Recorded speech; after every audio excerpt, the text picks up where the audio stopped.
नमस्कार दोस्तों, आज के इस वीडियो में आपका स्वागत है। और आज का हमारा टॉपिक है साइमल्टेनियस ऑपरेशन, जिसको हम शॉर्ट में बोलते हैं सिमोप्स। आप कंस्ट्रक्शन साइटों पे देखे होंगे कि एक ही जगह पे बहुत सारा एक्टिविटी चलता है, जो एक एक्टिविटी दूसरी एक्टिविटी को प्रभावित करता है। तो ऐसे में क्या होगा, अगर एक ही जगह पे वेल्डिंग कर रहे हैं, वहीं बगल में पेंटिंग कर रहे हैं, तो एक दूसरे को क्या करेगा, इफेक्ट करेगा।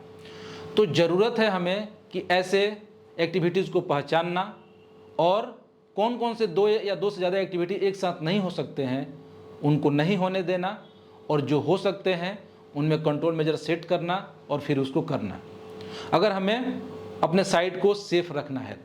तो आज के वीडियो में हम लोग यही जानने वाले हैं कि साइमल्टेनियस ऑपरेशन, जिसको शॉर्ट में सिमोप्स बोलते हैं, इसको कैसे कंट्रोल करें। तो आपका स्वागत है हमारे यूट्यूब चैनल पे।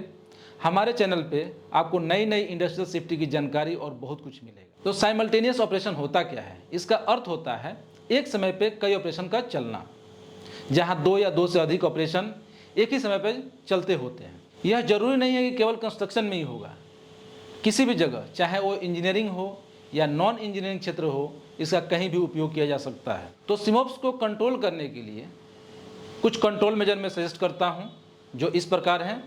सबसे पहला, सिमोप्स को कोशिश करना है मिनिमाइज करने के लिए, एलिमिनेट करने के लिए, यानी दो या दो से अधिक एक्टिविटी एक जगह हो ही नहीं।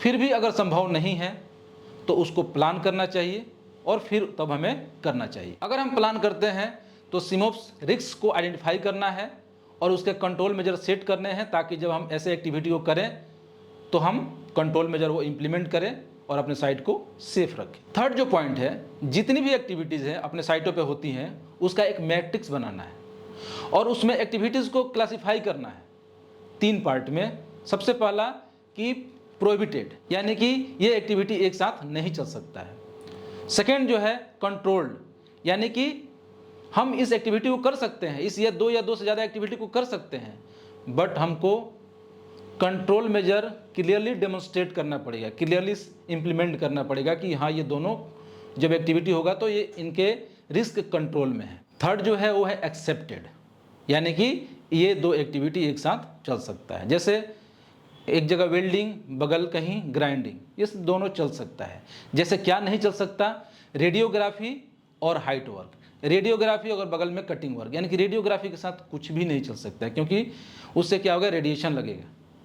तो इसके साथ कोई भी ऑपरेशन साइमल्टेनियस नहीं हो सकता है, यानी कि दो जगह रेडियोग्राफी टेस्ट हो सकता है, लेकिन रेडियोग्राफी टेस्ट के साथ कोई और एक्टिविटी नहीं हो सकता। तो ये क्या है, प्रोहिबिटेड है। जैसे वेल्डिंग और बगल में पेंटिंग, ये दोनों एक काम एक साथ नहीं चल सकता है, तो ये क्या है, प्रोहिबिटेड है। बट बहुत सारे चीज़ों को हम कर सकते हैं।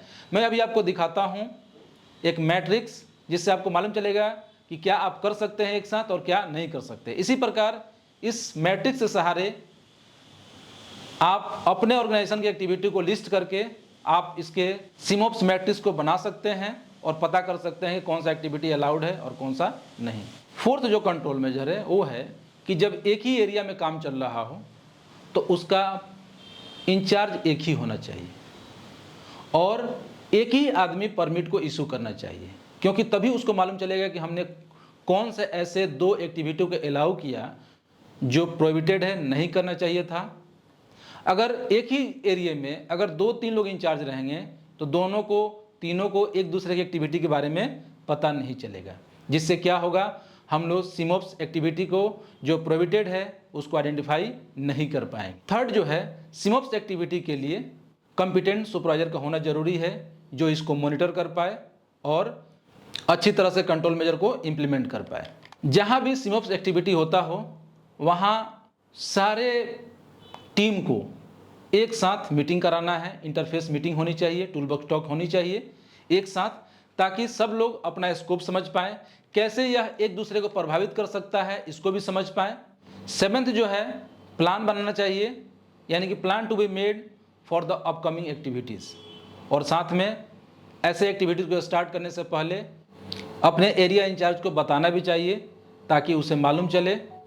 जैसा कि आप जानते हैं, सिमोप्स एक्टिविटी को हम लोग परमिट से ही कंट्रोल करते हैं। तो परमिट में अगर साइट कंडीशन में कोई चेंजिंग आता है, टाइम फ्रेम में चेंजेज आता है, या कोई एक्टिविटीज़ में चेंजेज आता है या कोई एक्टिविटी चेंज हो गया, परमिट को टेम्प्रोरी सस्पेंड कर सकते हैं और फिर जब कंडीशन मीट होता है तो उसको स्टार्ट भी कर सकते हैं। और सबसे लास्ट है, सिमोप्स एक्टिविटी को कम्युनिकेट करना चाहिए और साइड पे एक परमिट बोर्ड लगा के वहाँ पे हम लोग कम्युनिकेट कर सकते हैं कि यहाँ पे सिमोप्स एक्टिविटी चल रहा है। साथ में सिमोप्स का साइनेजेज लगा के भी हम लोगों को बता सकते हैं, एरिया बैरिकेड करके भी हम कम्युनिकेट कर सकते हैं कि यहाँ पे सिमोप्स एक्टिविटी चल रहा है। तो इस तरह से हम लोग सिमोप्स एक्टिविटी यानी कि एक ही स्थान पे बहुत सारा एक्टिविटी जो एक दूसरे को प्रभावित करते हैं इसको कंट्रोल कर सकते। तो इस वीडियो में इतना ही। अगर आप हमारे चैनल पे नए हैं, हमारे चैनल को सब्सक्राइब करें और घंटी वाले बटन को दबाएं ताकि आप हमारी हर एक नई वीडियो से अवगत हो सकें। और हाँ, अगर आपके पास हमारी वीडियोस के लिए कोई सुझाव हो तो कमेंट में बताएं। फिर मिलते हैं अगली वीडियो में। धन्यवाद।